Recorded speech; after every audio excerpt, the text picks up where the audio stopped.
This episode of Bouts Talking Bouts is brought to you by Bare Knuckle Betting Shark. Winning parlays, if you're looking for them in BKFC, you got to be checking out BK Bet Shark. Here's the thing, $50 buys, you get a personalized bet slip. It's based on your own budget. You can be flexible. It is what works for you. And this guy's got the receipts. You can check out all the winning tickets.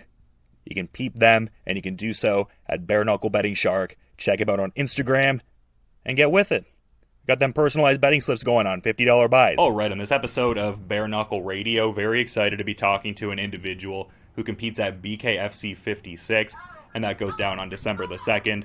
Looks to be one of the biggest events in company history as Todd Duffee and Ben Rothwell knuckle up and toe the line, and great having Ben on the show once again. How are you doing, man? You having a solid day?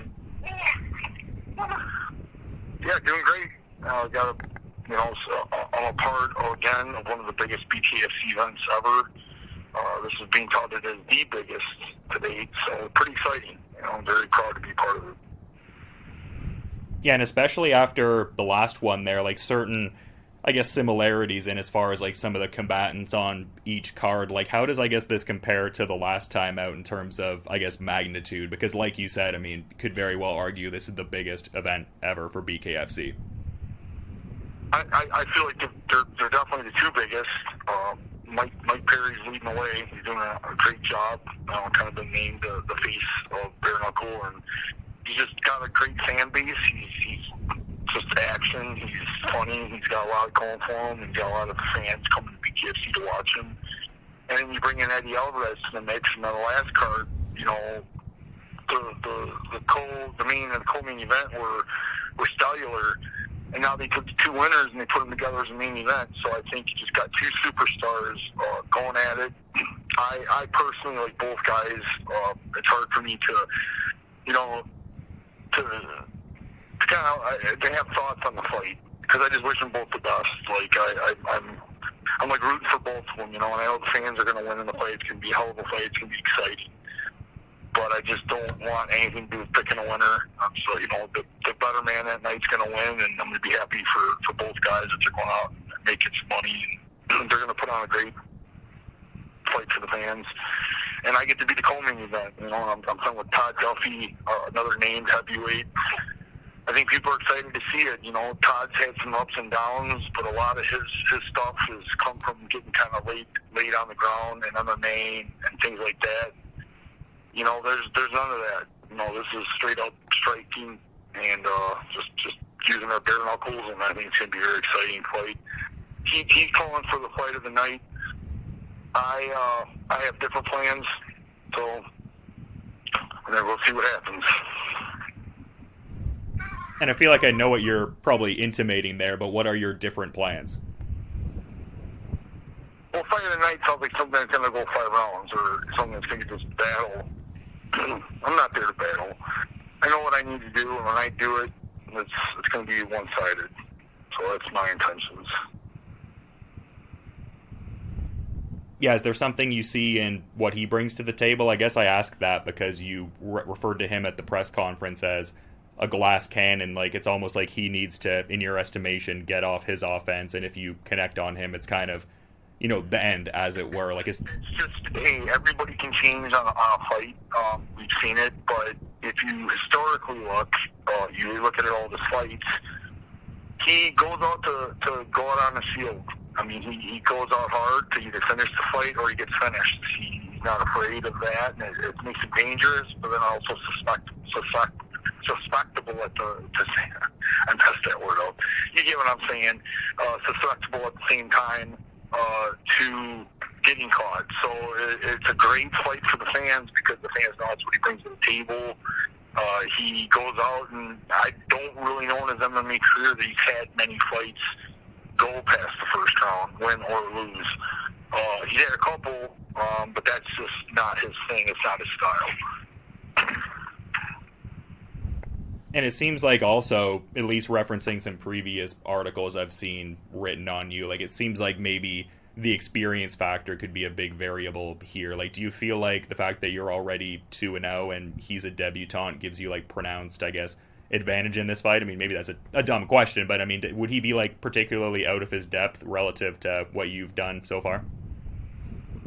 It's if he has it his way, he comes out right away, and he's going to have his first fight like I had my first fight. My first fight, I really couldn't tell you that I had much experience. Yeah, my hands were a little bit sore, but it's nothing compared to the second fight. I went 3 rounds with, in my mind, the BKFC's other toughest heavyweight. I really think Josh Copeland is going to really shock a lot of the other heavyweights. I think he's going to walk through a lot of the other heavyweights. And I think his last fight, I said that after a fight, I think people are like, yeah. And then he goes out and takes on, a former boxing champion. That guy was brought, people thought that guy was going to really handle Josh Copeland. It was actually the opposite. Josh Copeland more or less walked through that guy. And I think he really, he got David Feldman attention, I know, and I think he got a lot of people's attention to kind of realize that what I'm saying is right. I've been fighting a long time. I've fought a lot of the best dudes. I know a thing or two. I know what I was going against, and I just know, I took control of the fight completely, but that's just. I need more fights. People need to know what they're dealing with when I'm talking, like how good I really am. And I think people are going to see how good Josh Copeland really is. And that 4 rounds with him gave me a exponential amount of experience that I can't put a price tag on, because I really got to work some parrying defense, my clinch work, just different types of strikes that I only really get to practice, and practice isn't the same as doing it live against the real body with bare knuckles. A lot of my sparring has to be done with 16-ounce gloves. There's no way around it. We can't go smaller because people are going to get unnecessarily injured and beat up, and you can't practice bare knuckle with another person and not get paid for it. You just don't do that. You could. I would not recommend it. It would not be, you wouldn't have a very long career in fighting. You know what I mean? So it's kind of like fight night is your chance to really learn and get experience. And those 3 rounds I got, they really put me ahead in a lot of ways against a lot of the heavyweights. And Todd doesn't know. Ignorance is bliss too. What you don't know, you don't know. So you get to go in and be crazy. But every little bit that we're in there, and every bit of damage that Todd takes, and every time he feels his knuckles hit something they're not supposed to hit, he has to deal with that. It's a hell of a place to learn to deal with it. And I, on the other hand, have been hit. I had a big cut. I've had both my knuckles smashed pretty good. I had a tooth punctured into my hand from Josh Copeland. All of these things, and I kept fighting with it. I had to deal with it. I felt that pain during the fight. So these are things that I know at least I went through. I know what to expect. I know how my body's going to handle it. And that means something. We all think we know how we're going to deal with a cut or how we're going to deal with that, but you really don't know until it happens to you. I guess kind of in line with that, it is interesting because I noticed that you're now training, bare knuckle at Rothwell MMA, so it's cool that you're, I guess, paying that forward. I mean, you talk about the on-the-job training. I guess it's cool that you're imparting that on-the-job knowledge to, that next generation of bare knuckle fighters.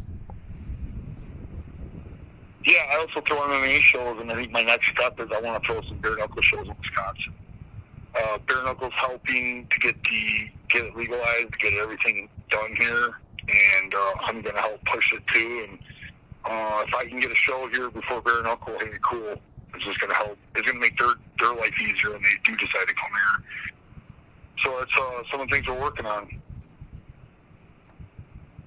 Yeah, I mean, that's very exciting. I love how involved you are with that. That's something we've talked about before. Just probably helps with giving that.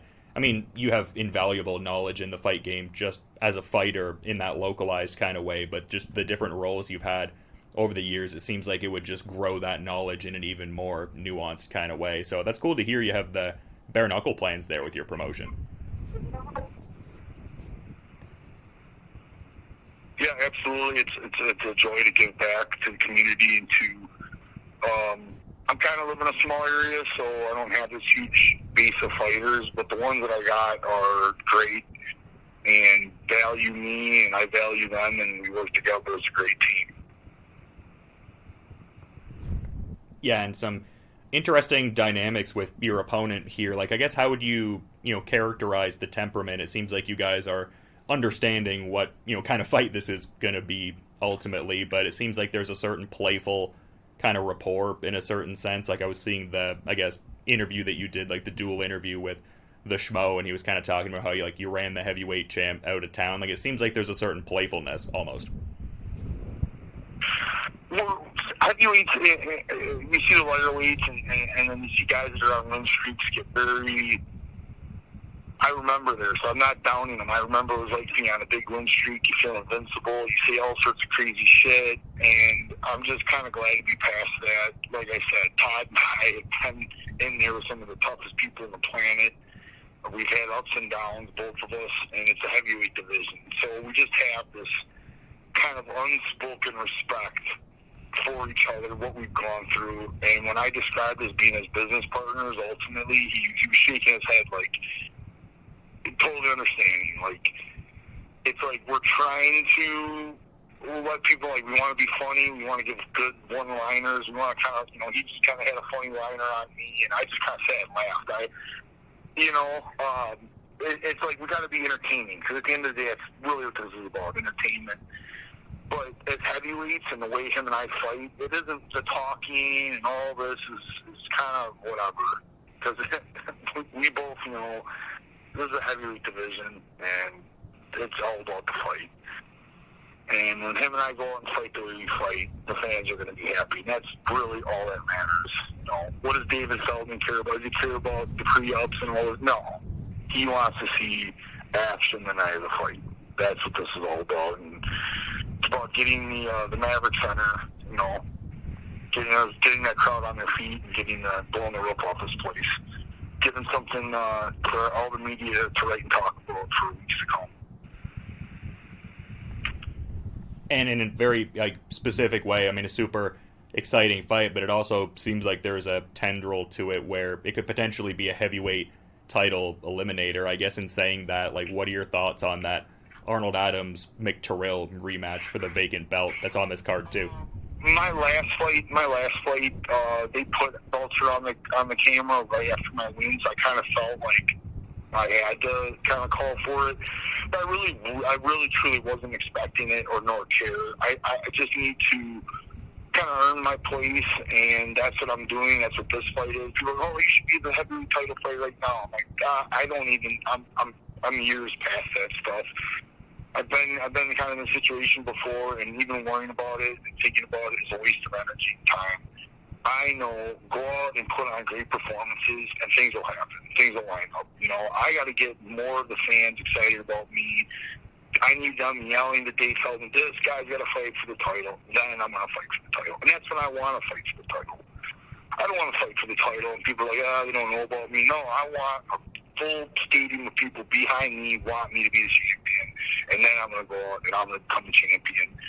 Because I want to bring a lot more than just, hey, look, I got the belt. There's a chance. I'm a long-time fighter with a lot of years behind me. It would be a really awesome thing for me to get that belt, because I'd like to be more than just a guy carrying a belt around. I'd like to bring a lot more to the table. I want to go to the events. I want to blow up the BKFC the best that I can and really be a champion for the people. I want to get back to my autograph sessions where I'm standing in line for 8 hours and signing all those autographs and taking all those pictures. Those are some of the funnest times of my life, hanging out with that many fans. And I'm starting to see that again, and it's making me excited. And it's kind of, in one part, it's bittersweet because seeing some of the fans not get that, and they're so surprised that I'm so willing to do it. It's kind of sad that that's a generation of fighters that are forgetting who they are and why do we get to fight. We get to fight because of the fans. Don't ever forget that, and I never will. And it seems like I'm getting one last chance here to really fucking hit that home and get with the fans, and the BKFC's getting the opportunity to really get out there and be with everyone and doing what I love the most. Well, even in one of our previous conversations, you were talking about how, Bare Knuckle has its own unique, specific fan base. Even anecdotally, my one buddy Eric Jackson is very interested in Bare Knuckle. He's like, you got to show me a few of these BKFC fights, and I put on your Bobo O'Bannon fight, and he was just so taken aback. He's like, what the hell? The fight's over that quick? He just steamrolled that guy.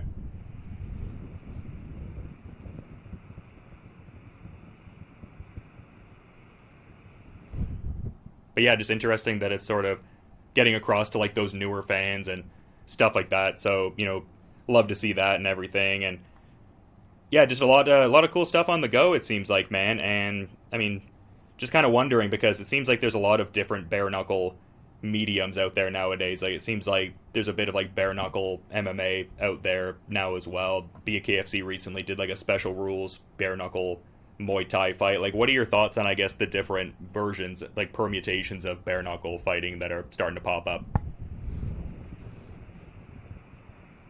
You kind of made a statement about showing it to your buddies. I wasn't sure if it was a question or not, but the biggest thing that I'm seeing is getting people to live events. Watching on TV is cool, and we got a bunch of people that do it, but the live audience is the ones that really, really get sucked in, because you feel and hear the punches like nothing I've ever been to before. It's like I first went to an event before I fought, and I was like, oh, this is different. And I know in my second fight against Josh Copeland, we had the whole arena on its feet, because unfortunately for Josh, he took a ton of abuse, but every one of my shots that went in, especially in the third round, just had people just on their feet. The whole place, it's like every one of my punches was just echoing through the arena. And I've never,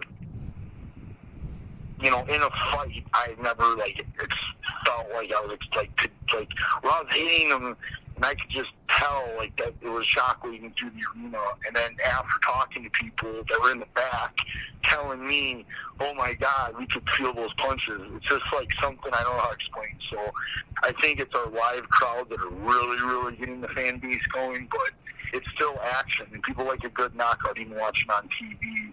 That's the fun thing. But that night with Bobo O'Bannon, it was quick, and you're watching on TV, and you're like, well, steamrolls them. But it was nothing like compared to the people in the audience. All night long, I was signing autographs and taking pictures, and every person was like, oh my God, that uppercut. Oh my God, the uppercut. I can feel it. I can hear it.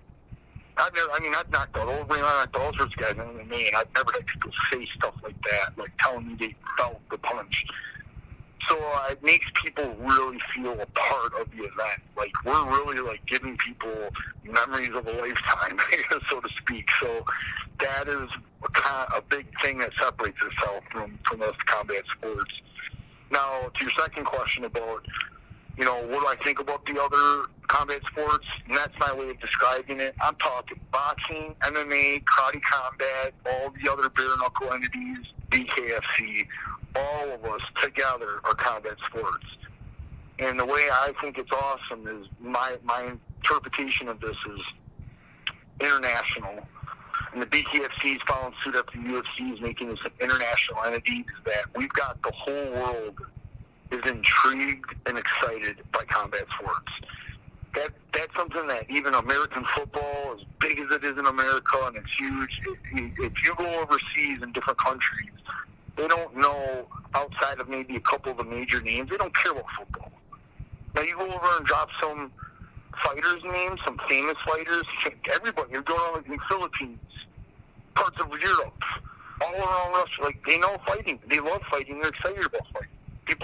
I had friends that went to Japan and Brazil, and they were asking what gym they went, and they named some people, and they shook their head, and they go, well, Ben Rothwell. So people instantly lit up, and they're like, oh, Big Ben, blah, blah, blah. And I'm like, well, that's pretty cool. Like, I'm known in Japan, I'm known in Brazil, I'm known in South America, like, I'm known all around Europe. I have friends in Africa sent me fan mail. Like, that's absolutely amazing to me, a worldwide thing. I said this a couple times, it's like my big thing right now. The coolest thing, I get the world peace. When I stood in that line for 8 hours signing all those autographs, I felt like I met someone that, throughout the whole time from a different part of the world. All the time, someone from each country, I felt like at some point in time came up to me. And that was absolutely amazing. We didn't care about religion. We didn't care about skin color. We didn't care about how people were dressed. Nothing. We were all just the same. We just cared about combat sports. We cared about a cool knockout. And it's the coolest thing I've ever seen in my life. It's, like I said, the coolest thing I've ever come to world peace. And I just can't tell you what that feeling's like. It's no amount of money can pay for it. And that, to me, is one of the greatest things about this. So all these combat sports competing with each other, getting mad at each other, no, brothers. We're doing something incredible.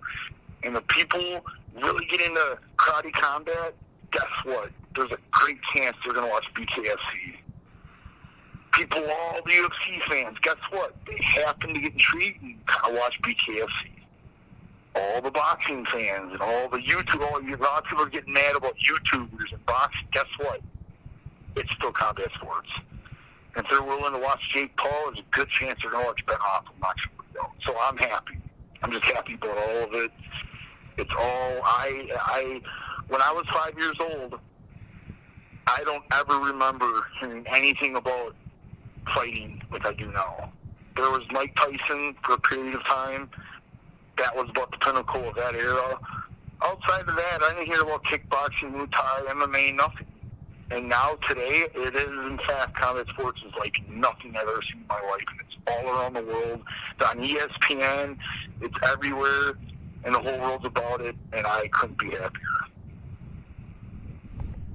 That's really powerful. And I was kind of asking that question in that lane. I'm a similar kind of person, and as far as just a lot of appreciation for, so many permutations of combat sport out there. But I think it's really beautiful, like talking about the connections you establish with people all around the world. And obviously you've fought for quite a while and have done some great things. Like, through that journey, when did you, I guess, start noticing like how much joy that kind of connectivity with, people like fans and stuff like that brings you? Like, when did you start, I guess, noticing that connectivity and everything?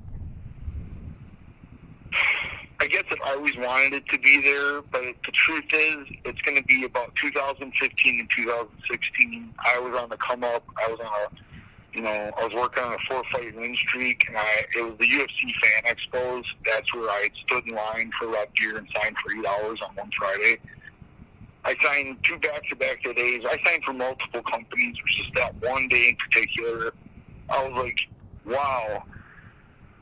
It took me, in 1 hour, I could sign a little over 100 autographs with pictures, and I try to always talk to each person for at least a few seconds, maybe longer, depends. But I try to get everybody, every single person I try to give a moment to. And when I got done, I was totally exhausted. It was like a full 8 hours on my feet. And I sat down. I was trying to eat some food I'd eaten in the whole day. And I was sitting with my wife, and I was just like, you know what? That was amazing. And she's kind of like, and I explained to her what just happened. And it was pretty much from that moment forward, I really took an appreciation for what we're doing, what we have. Well, I love hearing that, man. I mean, you've given so much to combat sports. It's great to hear you. I mean, maybe this type of phrasing is kind of weird, but get your flowers. Like, there's something really cool about that. For sure. I need to talk. I haven't really talked about it in the last, 8 to 10 years. I feel like now this new generation of guys, I gotta get it out there. And it's kind of my goal is to get the BKFC title, because as a champ, you get more interviews, you get to talk more, and that's what I want to bring to the table. And I want to bring that to everybody's attention, that type of appreciation, and know what we're doing. And just seeing the BKFC really kind of start their global expansion is just falls right in suit with all of this. Yeah, absolutely. As a Canadian lad, I'm excited to see that Enoch Edmonton-based card in March coming up. Super exciting prospect event, no doubt. And you've been really good with your time, man. I guess one last question I had, I feel like I'd be remiss if I didn't touch on it. I was seeing an interview you did with MMA Junkie a bit before your BKFC debut, and it seemed like you were following along with AEW a little bit. You shouted out Sting still getting out there and performing, and he's getting ready to, hang up the boots in late February, early March. They're kind of doing a storyline around that. Like, what are your thoughts on all that? You still keeping up with a little wrestling on the side, or not so much? For who? Sorry, for Sting? Yeah, I'd heard on MMA Junkie you were shouting out Sting still performing. Oh, I just think it's incredible. I also have appreciation for them guys as athletes. Like, I honestly don't have time for much sports and stuff like that, but my chiropractor, my physical therapist via very good friend and chiropractor. He's a manual therapist, actually. Huge wrestling fan. And he watches all of it, watches all the brands. And just talking with him and hearing about the storylines and all the different stuff. And we just, and he brought up Sting, how old he is. And it's just incredible. Those guys are full-blown athletes, and they're actors in the sense they're entertainers, they're performers, and they do a great job. And Sting is somebody that I remember seeing when I was a little kid, and here he is, he's still wrestling at the highest level, and he's finally getting ready to, maybe stop performing. I can't imagine he's going to completely walk away from wrestling. I'm sure he's going to have some sort of, broadcasting, commentating, something, because he should. And but I'm happy for him, and what an incredible career. And, it's just somebody that, basically through my whole lifetime I've watched. So, pretty cool. Yeah, crossing so many generations. I remember dressing as Sting for Halloween when, I was a kid. So, cool stuff. Love to see it. And I'm sure I could ask you a ton more questions, Ben, but I do want to be mindful of your time and schedule, man. I appreciate you coming on and giving great insights, as always, but just curious if perhaps there's a final parting thought you'd like to add as we're kind of wrapping up here, man. Just a quick shout out. I do very much appreciate David Feldman, the BKFC, and his incredible group, his staff, his team. They're really just doing an amazing job in all aspects, getting this thing sanctioned throughout the United States. Like I said, we're working on Wisconsin. Shout out to First Round Management, because I wouldn't be here if it wasn't for them guys. Incredible management team. Even Melky, I forever got their back. And shout out to Ken Pie Pandas and Overdose Podcast and Market Cipher. They have been getting my back since started the BKFC, so big shout out to those guys. So thank you, sir, for doing what you did, man. Spreading the good word, getting combat sports out there for everyone to listen. Yeah, I mean, you give such great insights, man. It's always fun getting to talk to you. I feel like I could talk to you for so long, but I do respect that you're a busy guy, like I was saying, and very stoked to see this Todd Duffee fight at BKFC 56 on December the 2nd. So, again, to reiterate, thanks so much for coming on Bare Knuckle Radio, and you have a good rest of your night, Ben. Thank you.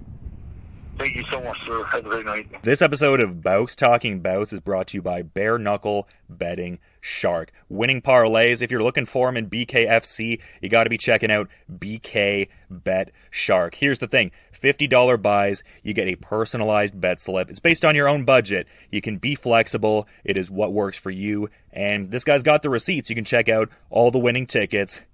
You can peep them, and you can do so at Bare Knuckle Betting Shark. Check him out on Instagram and get with it. Got them personalized betting slips going on, $50 buys.